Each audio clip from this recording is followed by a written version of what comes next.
Kakashi Hatake took time off from the spa. The 6th Hokage is back in action to supervise the graduation exams. And what a treat to us Naruto fans who remember the belt exams in part 1. We want something like that for the next generation. I really hope they don't end up baiting us right here and Kakashi's just all talk, because his thing is he doesn't want disrespectful little kids becoming shinobi. He said, I don't want contemptuous kids with this attitude aiming to become shinobi. It's just not right. Although, of course, you know, when you go back to Naruto's generation with Sasuke, Sakura, Rock Lee, Neji, and all of them, they definitely had their disrespectful kids a part of that generation too. So let's not act like disrespect is just this new invention the next generation created. Though I'm hoping he's being serious, he plans to drop something with a decent amount of difficulty on them, and all these kids he was interviewing this episode, because, like, some of the kids, okay, I understand you're going to interview them, we know about these are kids that Boruto interacts with, but other characters like Namida and some of the other girls and just some of the overall characters that we've probably seen like a couple times on screen, they better fail. We aren't trying to see them grow, and there's got to be a couple of moments in the following few weeks episodes where Boruto, Sada, and Mitsuki really got to get their shit together. They really got to try extra hard and, you know, do things they normally wouldn't do to graduate, because we know Kakashi, at the very least, when he wants to give someone like a serious test, a serious exam,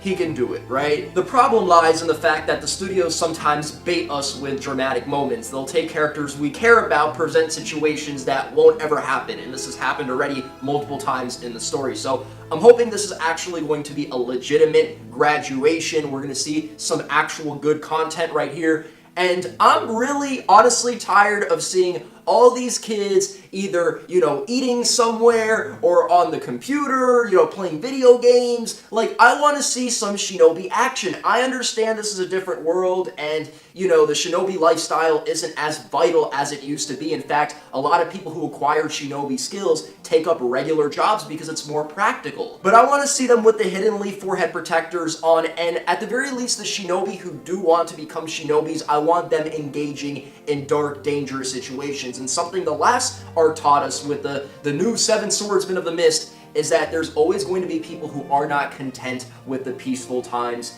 and it's going to be those people that create the interesting, dramatic moments in the series. And of course, the Otsutsuki clan when they make a reappearance, because we saw Toneri at the end of last week's episode, and forgive me for not covering that, but I didn't watch all the way up until the end. I watched right until where the credits start, and then I just, you know, get into reviewing the episode. We're seeing Toneri time and time again making these predictions. We know about Boruto's dojutsu, has been referenced in good ways and bad ways, but the Otsutsuki aren't really shinobi. So when we talk about the shinobi on Earth in these villages, forget about the conventional shinobi lifestyle that we saw in part 1 with all these different villages training their kids to become like ruthless killers so that they could be the dominant force in the world.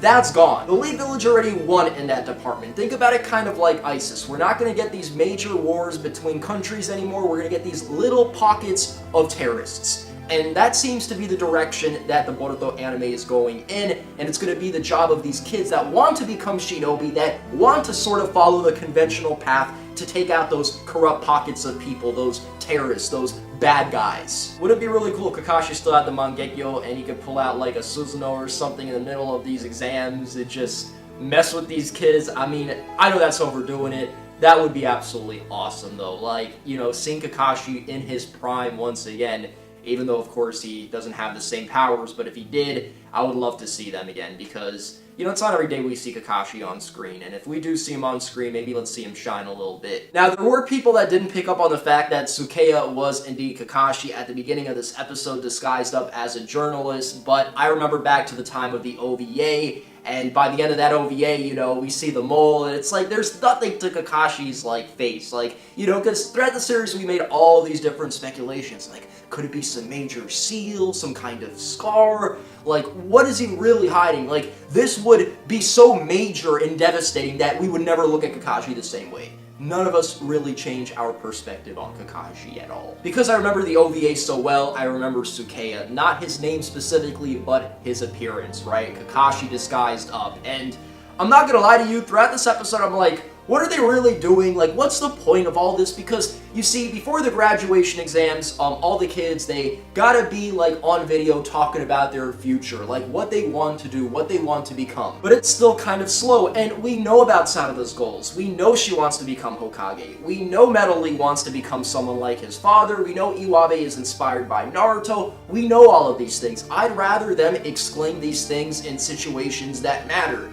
You know, Boruto walking around with Kakashi disguised as Sume around the village, or Suke around the village, is kind of boring. It's slow to me. So, while I understood that there's a greater purpose behind this, and possibly by the end of the episode Kakashi's gonna reveal himself, I was also like a week for just interviews. Like, I can watch interviews. I got, you know, YouTube. I can look up interviews of random people. I don't need interviews of the characters that I already know their goals.